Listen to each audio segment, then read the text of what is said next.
Welcome. I'm Rogers Anderson, the Williamson County Mayor.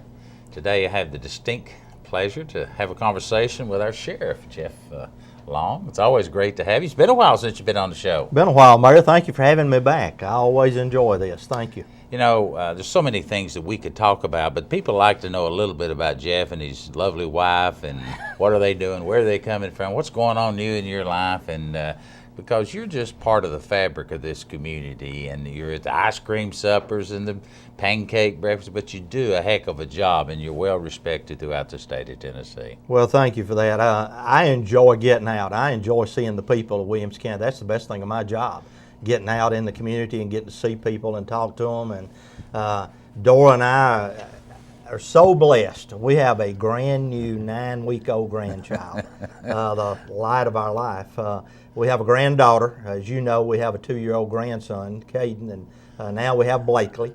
And then mid-August, we're having another grandchild. So we're going to have 3 this year. We're really excited. Well, I kind of want to throw that in because I don't get the opportunity to brag too often and beat you at anything, but I've got 7 under 5 right now. That would be fantastic. And I'm loving every bit of it.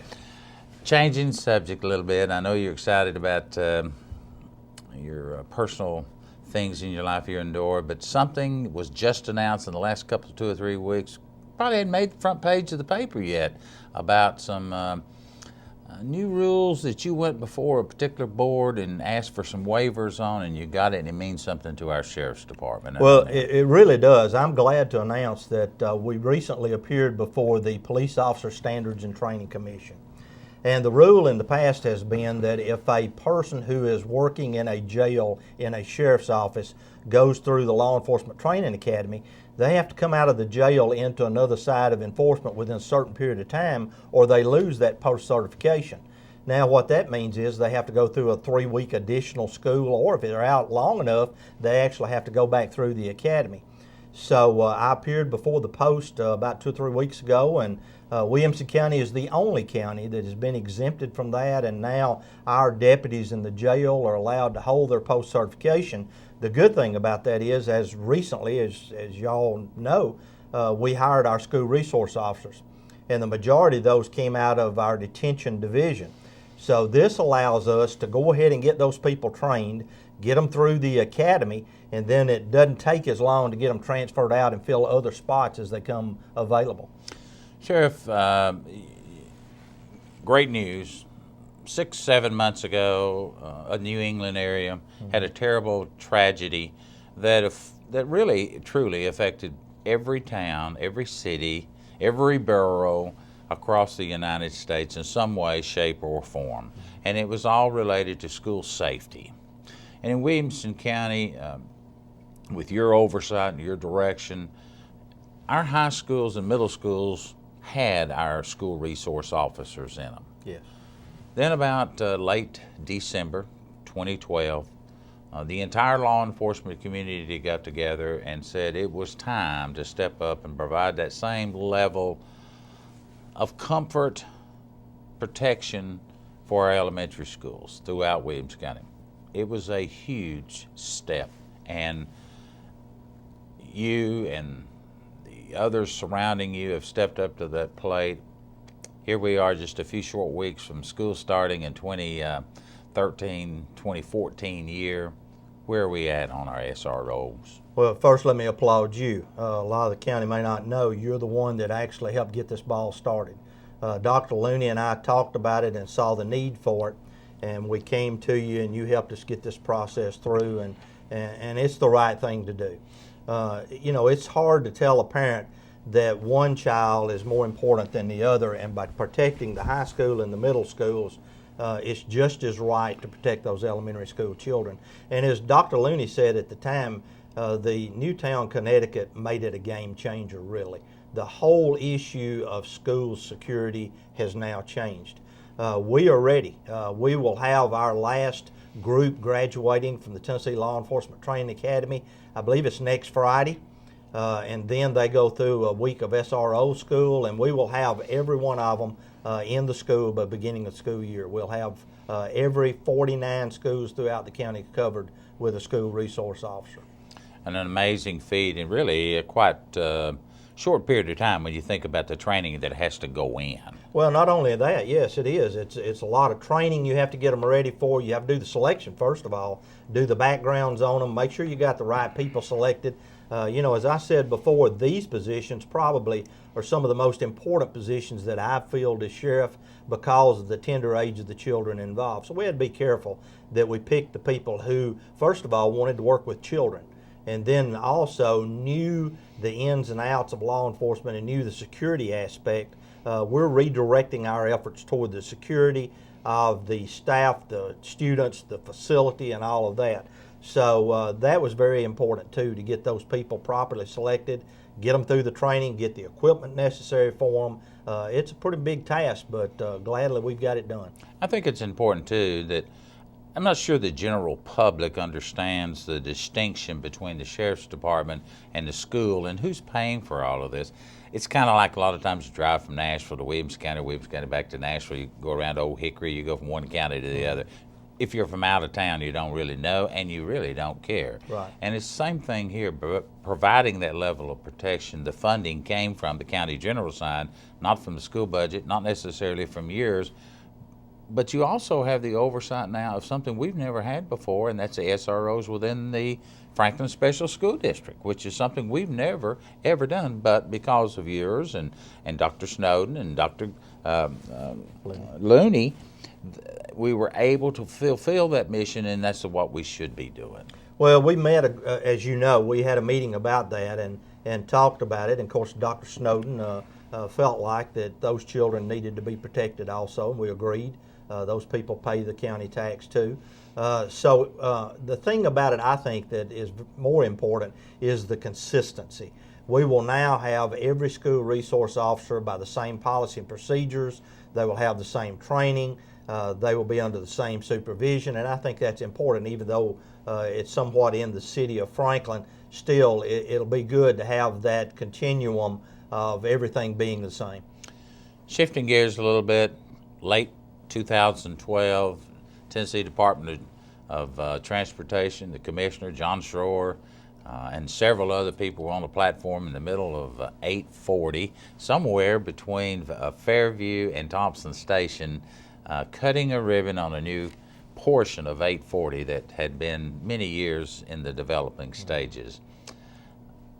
As you know, but for the general public to understand, the majority of the 840 in Williamson County is in the unincorporated area of our community, which simply means the fire, the police, the law enforcement community, the emergencies that are required to be handled when an accident or just to patrol, it falls directly upon your shoulders. It does, and I was there that day. It was the hill overlooking Carter Creek Pike Exchange is where it was. And Josh Adams, who was with the Tennessean at the time, asked me about it, and I said, I'm excited. It's gorgeous. It's a great asset to have for the people to be able to travel that. But our work is just beginning, and it has proved to be that. 840 has really taxed us. I think it's multiple reasons. One is it's a rural setting, and a lot of people, you've got that sun of a morning in your eye coming into the east, going back out to the west. It's gorgeous territory. We've had, unfortunately, quite a few accidents on that highway, and I think a lot of it's due to different reasons. One is of a morning, people may be going to sleep. Some of it is certainly speed.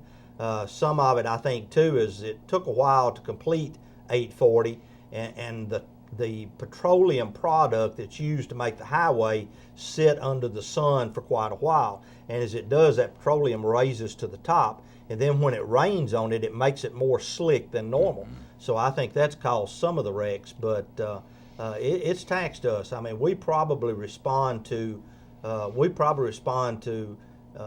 to 10 calls a day just on 840. And the county commission this year did help and respond, speaking of the word respond, for some additional people, not just the SROs, but to help out in your overall. You requested through your department heads, your directors, your captains, whatever, and you presented, and they said, yeah, we do have some issues there. And for the first time in a long time, excluding the SROs, which I think were 32 new ones. 32. You've been able to get some additional law enforcement personnel in your program to help oversee some of this growth that we're having here in Williamson County from the law enforcement side.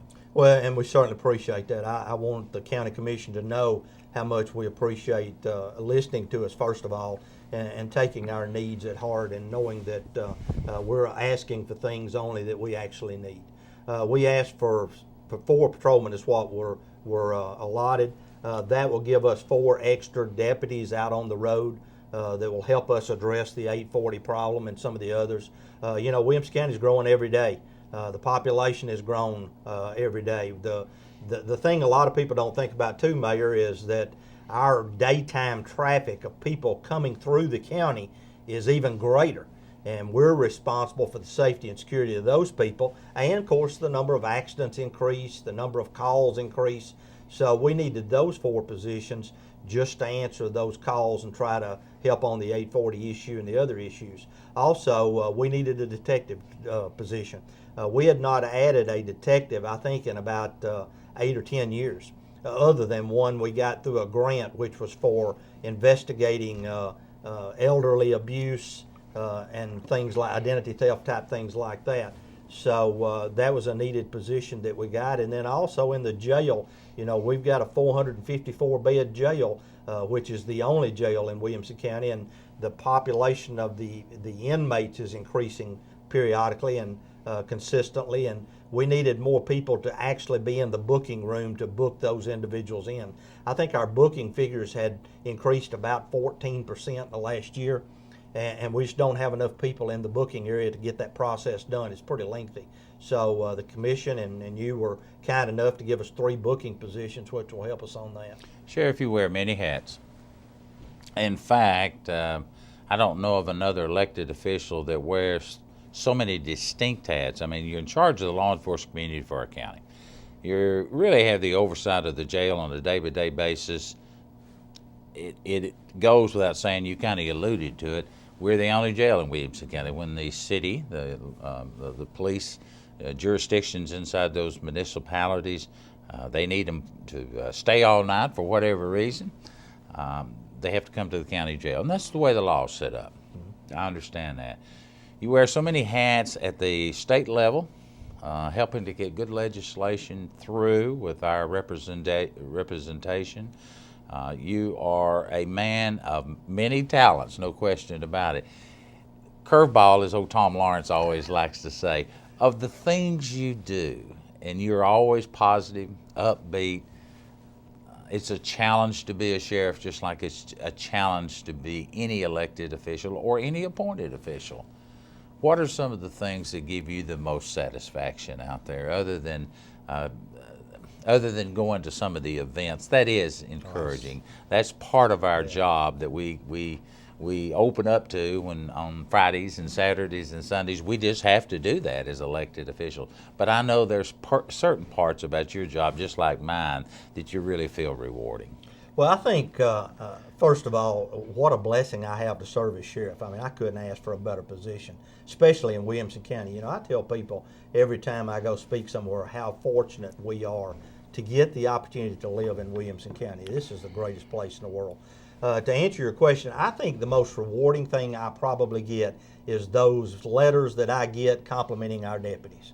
How rewarding can that be, to get that letter saying, I'm sitting on the side of the road and a deputy stopped to check on me, or a complimentary letter about different things that our personnel do, and that's what it's all about. I mean, as long as we provide that good service to the community, they'll be satisfied with what we're doing. And I've got the greatest staff in the world. I can't tell you how proud I am of them. And I get those letters. I get those letters complimenting them for things. We had one recently that made news about helping deliver twins on the interstate. So it's just things like that that's so rewarding. And I think that's what makes our job so good, is knowing, how good our representatives are out in the community representing us. And just like all good things, there's things that are a challenge, things that you'd like to see change, things that you'd like to improve on, not just the dollars and cents. We all know the dollars and cents. I don't care. I don't think your Dora's household's any different from mine. You never make enough money, and it seems like you're always looking for more pots of money to pay for the air conditioner repair or fix the roof. That just goes with any business or any government entity, but it's called governance is what it's called. How do you handle all of these things? But there are certain challenges that I'm sure you'd like to address. Naturally, any county position is going to have challenges that you do. There are things that come up all the time that wished we could do more. You have to work with what you've got and do. The challenges now are, as Williamson County is becoming a larger community. I think we're up to 190,000, I think now. 192. Okay, 192. So how that's grown since the census was done in 2010. Over nearly 10,000 people in the last 2.5 to 3 years. I mean, what other area in the probably United States has grown that rapidly? Nothing, I wouldn't think.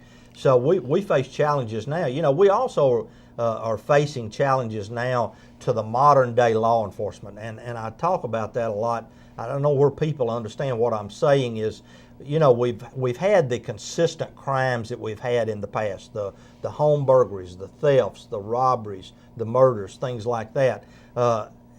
And we still have those, unfortunately. But also now we have the new types of crime that you have to try to task. Identity theft, which is a big one. We're still having a lot of domestic violence in Williamson County, which is surprising to a lot of people. Our probably number one call right now is for domestic violence, which is sad to say in us being the county we are. Having more programs to address that with, those are needs probably that we have. Also, making sure that we get the flow of information in the agency going. We're always receiving outside intelligence information from the Fusion Center or from other agencies across the state or the nation to make sure that our personnel is getting that information so they'll know what's going on in the community or in the state or whatever. Those are challenges that we have to address probably in the future. Well, just as your name, the long name is a very good name across the state, because I can go to Nashville or some other area and they will make reference to you and your efforts trying to get the law enforcement community from Mountain Home to Bristol, Tennessee, to Memphis, Tennessee, trying to get those laws changed and better procedures. But I personally know that you have a wonderful working relationship with so many different agencies, cities here within Williamson County that just helps things to flow. Well, it does, and we couldn't probably do it without each other. I mean, the chiefs of the municipalities here and I meet regularly, and we talk about the issues, and we back each other up. I mean, we're there to support each other. We're all in it together. We're all representing Williamson County, and Fairview, Franklin, Brentwood, Spring Hill, Nolensville, whoever. I mean, if we don't have a car available, they'll send a car and answer that call. Likewise, if they don't have a car close and we have a car closer, we'll respond to that call. We're all in it together, and that's what the people of the county, I think, expect, and that's what we want to do. I've had the fortunate, I've been in this now, I think this is my 40th year, so I've been around a while. Done a little of all of it, as you know, and I've been across this state in my prior employment, and also with the Tennessee Sheriff's Association, and those cooperative efforts. I mean, we don't all have enough to do it all, so you have to have those cooperative efforts to get other agencies here. Well, we were meeting yesterday with the Drug Enforcement Administration, the federal agency, talking about things that maybe they can help us do here in Williamson County on cases. Because they have assets that we may not have. So that's what it's all about. I would be remiss if I did not ask you, just recently a grant was signed off on to get some vehicles from Kansas. Now, in little old Williamson County, going over and getting vehicles in Kansas, I know the full story, But eventually, this is probably going to make some kind of a little news blurb in something, and it would be great to hear your side of how are we getting vehicles from Kansas. Well, the county commission asked that same question in the committee process. Won't know why I wanted to buy vehicles from another state. We need about 4 more vehicles to assign out, and also to then take those older cars and put in our pool, so we'll have some extra cars for maintenance reasons. You have cars that have to have maintenance, and then you have to have something for a deputy to drive. So we got to looking, and we found that Kansas Highway Patrol in particular trades their vehicles in at 45,000 miles. That's not many miles compared to what we're used to. So we were able to buy those cars at about half the price of what we would pay for a new car. So we could buy those 4 cars and save the taxpayers of the county a tremendous amount of money by buying those rather than buying new cars with that lower mileage. So that's what we've done. The commission has been kind enough to allow us to take. Matter of fact, we're taking revenue sharing money, which is from the drug dealers. Yep. The county's not even having to pay for it. It's out of the drug dealing side is what it is. So we're taking that money and we're going to buy those 4 vehicles for the 4 deputies that we need to finish out our fleet. I know you're proud, and you've said that of your men and your women that put on the uniform every single day, if it's in the jail division or it's in the patrol division. But one sometimes, and I don't know that we've ever talked about it here on our show together, are the many volunteers that you have serving in the capacity to help the different programs run smoothly, because their paycheck is mighty cheap. Couldn't function without volunteers. You're exactly right. You know, we have first of all, we have reserve deputies. We have about 40 reserve deputies who contribute their own money pretty well to not only get into the operation, but also their uniforms and things like that. We've been able lately to help them a little bit with some of the more pricier equipment, but a lot of those people are professionals who dedicate their time to come and assist us, helping on special events, riding with the deputies, things like that. Also, we have volunteers. I think one of the programs that I'm probably as much proud of, 2 programs in particular. One is our senior citizens assurance program. We have senior citizens across the county who unfortunately don't have people who can check on them every day. And we have volunteers who call those people every day, and just that phone call. You know, the senior loves that phone call to have somebody to talk to first of all, but also just to reassure that they're okay and not sick or not injured. Of course, if they are, then we have to go out and check on them. But those volunteers we appreciate. Also, you know, we had a little press on recently, which I'm also proud of, is we've started our GED program in the jail, and the adult literacy group volunteers to do that. And I think we're up right now to about 100 that we've graduated with a GED degree that they would not have had previously. And I had a meeting yesterday with one Williamson Christian College trying to work out something to eventually extend that education possibility for those people, either a certificate or a degree, to try to get them something else. So yes, our volunteers, I mean, we really couldn't function the programs if we didn't have them.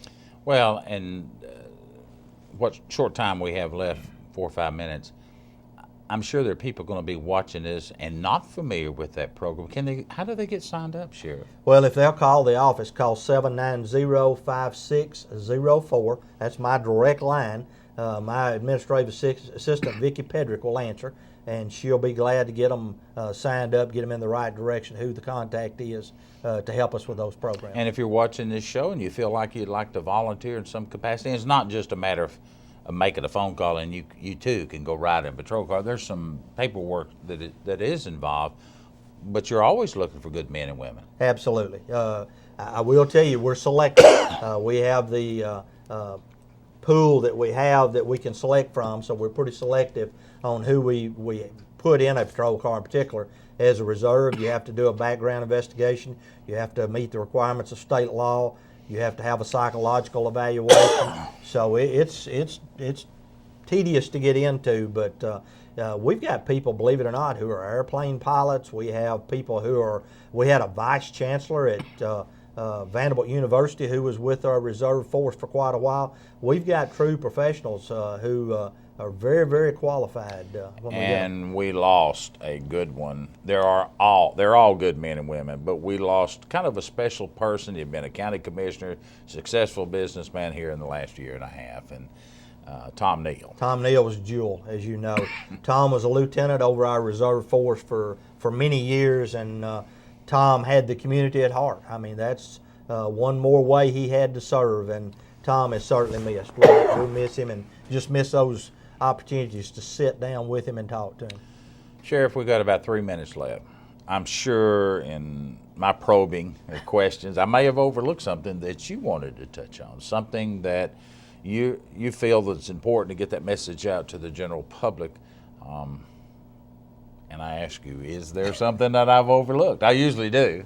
Well, I think the thing I would want to ask the public is first of all, try to be understanding and be patient. Our deputies do a tremendous job. We have calls coming in constantly to the dispatch center. We may not get to you as quick as we can, but we have sort of done research on our response. Our response times normally are some of the best in the nation, and this is a big county. People don't realize that we got 563 square miles to take care of, and a lot of people who don't travel the county don't know the diversity of the county. So it may take us a minute to get to you, but we're going to get to you as quick as we can.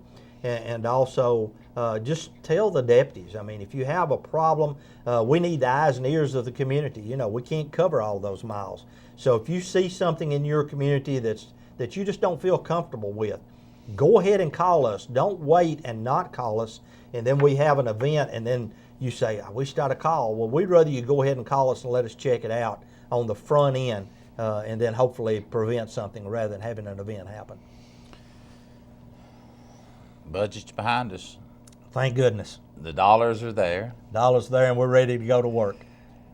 You and I oftentimes finish one budget process and start another one the next morning, and that's just the nature of this animal that we work with. Some of the data that we're looking at anymore is that Williamson County will continue to grow and be a place that people want to live and work in and raise their families in and go to church here. And we are truly blessed, as you have indicated. But it is a challenge. It is a challenge, but people of Williamson County live up to the challenge. You see that every day, and I do too. We're just so blessed to have the opportunity, first of all, to serve here and also live here.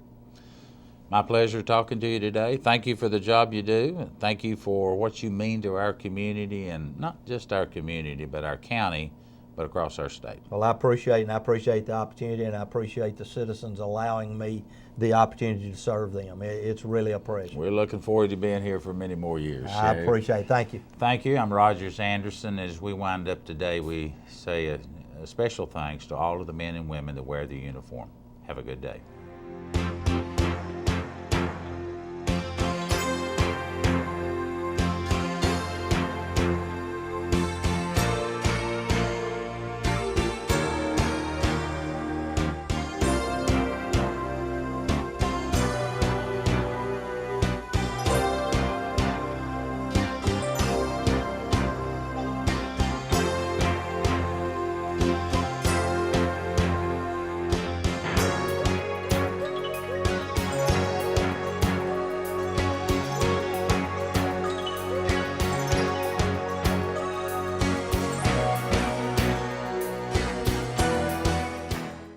I am for the child who's had 7 addresses in a single year because she's in foster care, because her father abused her, and her mother couldn't believe her.